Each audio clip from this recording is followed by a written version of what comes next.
Welcome to the Connecticut Critical Incident Stress Management presentation. My name is Bob Norton, a team member.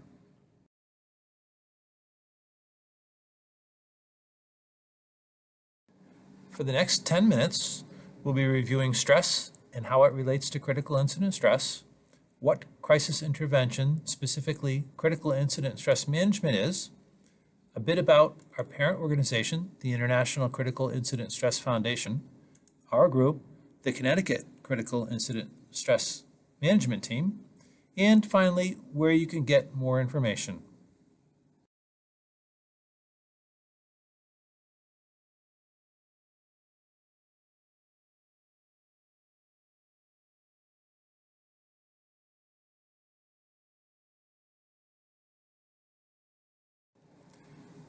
We're all under some sort of stress all day long, from when we wake up to when we go to sleep, and even sometimes in our dreams. We actually need stress.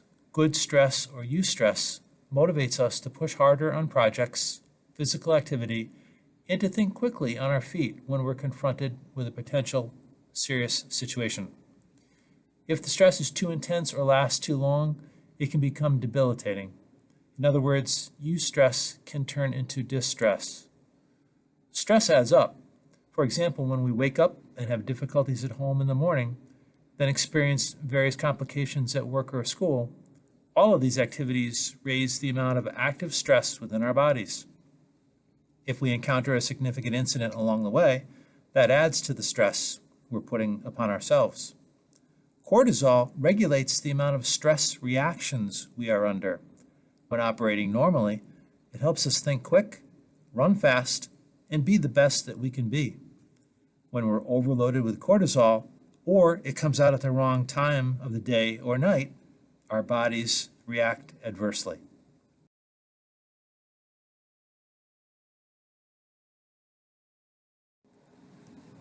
As the intensity of the stress increases, we improve our performance up to a certain point. Then, if the stress becomes too much or lasts too long, the performance decreases.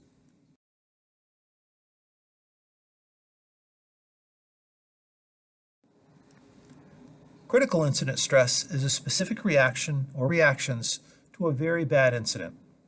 While beauty is in the eye of the beholder, or something one person finds pretty or sounds great may not necessarily be viewed the same by another person, critical incidents are the same. What affects one person may or may not affect another person who experienced the same incident.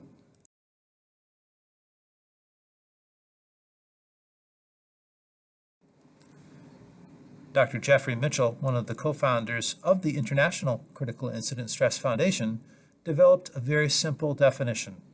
It's a normal reaction by normal people to an abnormal situation. The general public thinks all calls to 911 are abnormal. First responders learn that in their careers, likely 85 to 90% of the calls they go on are routine. There may be another 5 to 8% that are significant in that they need to use many of their skills to be successful. In the remaining 2 or 3% of the calls over the course of their careers, they may witness very significant incidents which affect the first responder and would be considered abnormal. Their reaction to those abnormal incidents are in fact normal given the circumstances. It is the basic definition of critical incident stress.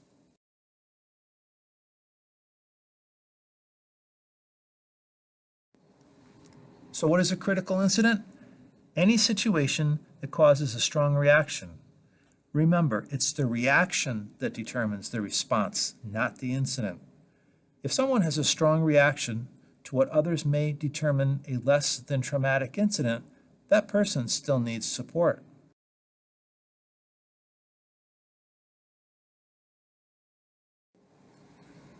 We can think of examples of the worst, but any incident that has a highly emotional impact on those involved qualifies to be considered a critical.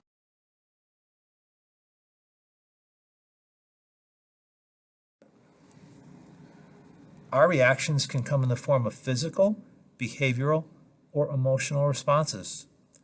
Keep in mind that some of the physical symptoms could be indicators of more serious medical conditions and should be checked with a qualified medical provider.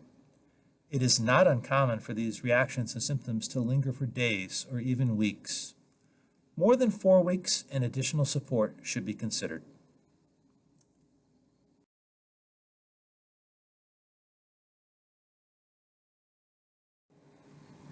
There are different types of crisis intervention, but all are short-term solutions that are designed to be effective during the incident and immediately thereafter.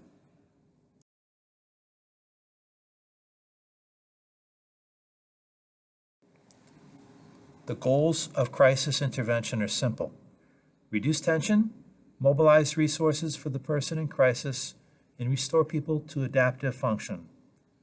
Those who need more help beyond critical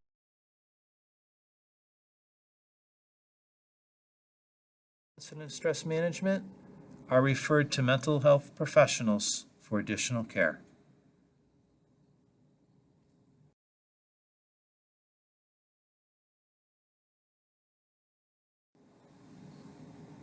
Various types of group interventions were created to address the type of group affected and timing since the event. It is very important to get both things right.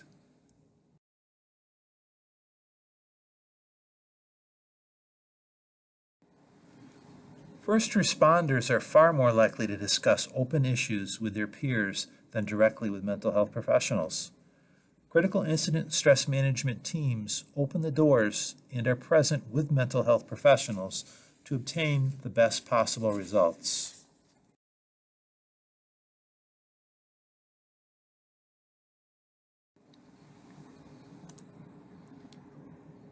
If only one person is affected, the team can meet in person, over the phone, or even by way of electronic messaging.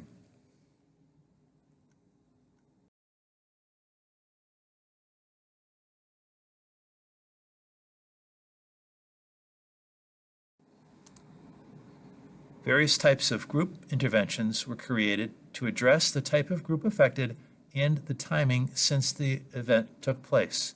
It is very important to get both right.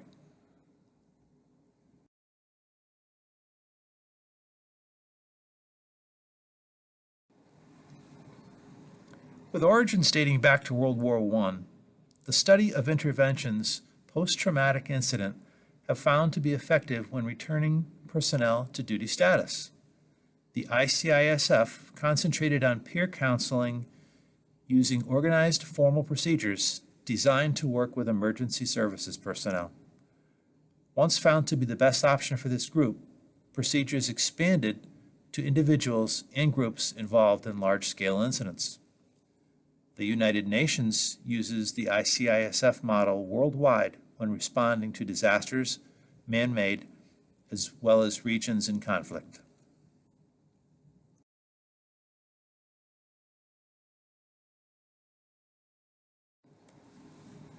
The Connecticut Critical Incident Stress Management Team consists of about 45 members from various backgrounds. All are volunteers. Many have specialty training, and several are ICISF instructors able to teach several different types of classes and in-service programs.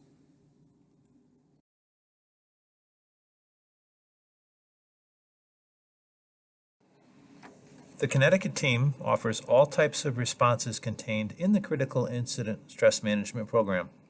The coordinators work out the best program and the best timing once someone in need has dialed the 800 number.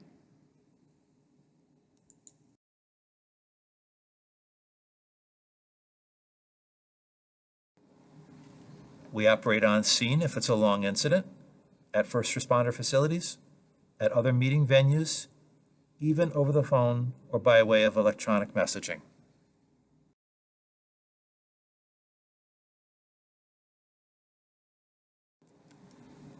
It does not need to be a big incident to request our services. Remember, it's the reaction that drives the response, not the incident. If you're in question whether a response is appropriate, please call our 800 number and speak to one of the coordinators.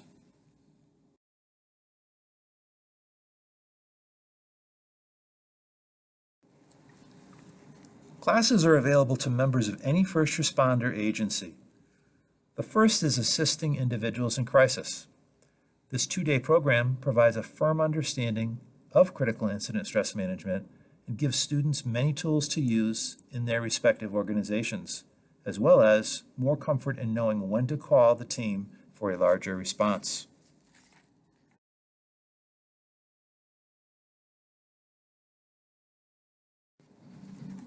The Group Crisis Intervention class is also 2 days and builds upon the individual course to begin to work as a team with groups of individuals experiencing strong reactions to a significant event. All class information is located on our website.